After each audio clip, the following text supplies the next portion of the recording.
Welcome, televiewers, to the program GCE Revision Guide. I am Bokwe Peter, physics instructor. Last time we had a revision on radioactivity. And on this topic, we discussed on the definition of radioactivity and types of radioactivity. I would like us to have a review of what we had in our last class, where we defined radioactivity. And we said radioactivity is the spontaneous decay of an unstable nuclei producing alpha, beta, and gamma radiations. And we further went on by giving the types of radiations. I beg you my pardon, types of radioactivity, which we said there was natural radioactivity and artificial radioactivity. We defined natural radioactivity as radioactivity that occurs on its own without anybody triggers it. It occurs on its own without any influence.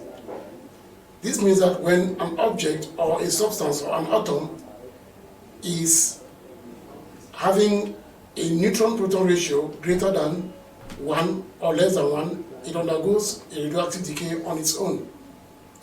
They are not influenced by any physical factors such as temperature, pressure, chemical.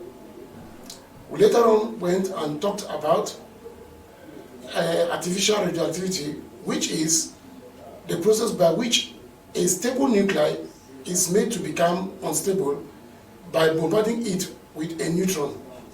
And when you bombard it with a neutron, it becomes unstable, and at that moment, it undergoes radioactive decay. Today, we are going to be talking about momentum. Remember, we are giving just a clue of the revision work, so that it can cause you to remember topics and things that you have done in physics. So today we begin to talk about momentum. What is momentum? Momentum is defined as the product of the mass and the velocity of an object. This means that every body which is moving, even the planets, the planetary bodies, have their momentum. And momentum depends here on the motion or the velocity of that object and its mass. Means that larger objects will have greater momentum and smaller objects will have smaller momentum. This means that if two bodies are moving and they have to collide, the collision should be such that it is not influenced by any external force. If these two bodies will collide, they will produce two types of collisions. The collision may be elastic or inelastic. There are two types of collisions, which are elastic collision and inelastic collision. An elastic collision is a collision in which momentum and kinetic energy remain constant. This means that when two bodies collide, the collision is elastic, then the momentum and the kinetic energy remain constant.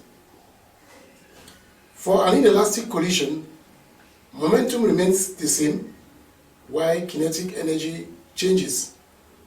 Reason being that the kinetic energy is changed to other forms of energy such as sound, light, and heat energy.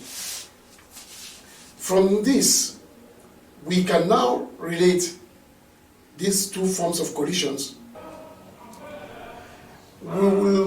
I will be demonstrating here for you to see what is happening during a collision.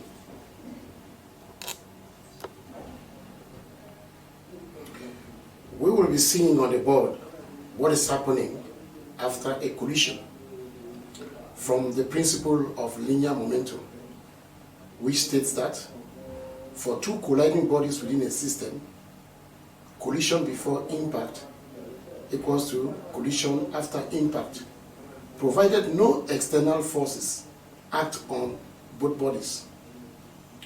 Looking at the body here, you realize that we have two bodies here with masses m1 and mass m2. Both bodies are moving with their initial velocities u1 and u2.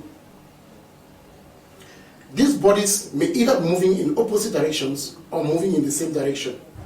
Here I'm going to be talking about bodies which are moving in opposite direction. One body is moving towards the positive direction, and another body is moving against the direction of the first. This is before collision. So we find the two bodies moving closer to each other. Now, after collision, if those two bodies undergo elastic collision or inelastic collision, you will see what is going to happen on the board. Here, after collision, these two bodies, if you look at the arrow, it's showing that both bodies are moving, they have been separated, moving in different directions from each other. It means the collision that took place here was elastic collision. And if these bodies are moving with elastic collision, it means that their momentum will remain the same, but their kinetic energy will change, because the kinetic energy is changed to other forms of energy such as sound and heat energy, even friction. Now when we look at this other part down here, this is still after collision. If this collision was inelastic, inelastic means that these two bodies coalesce, they stick together. And if they stick together, then momentum and kinetic energy will remain unchanged. And this wise, both bodies will move with a common velocity and a common mass. That's why when you look from here, we said if collision is inelastic, then we realize that we'll have the momentum before will be equal to momentum after.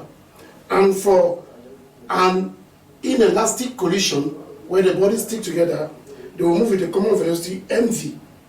If you look here very well, from the notations here, the bodies were represented what?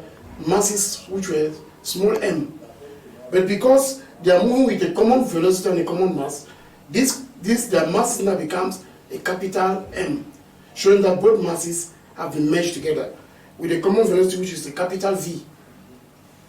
If these two bodies now were moving with an elastic collision, it means that, or after an elastic collision, it means that the momentum will remain the same, but kinetic energy will change.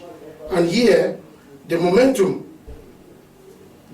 before and the momentum after will be that both bodies will move with their separate masses and separate velocities. So this is what we have to know. For now, I will later on come back and we should look about a question that has something to do with this formula. So, we shall be coming back under some minutes.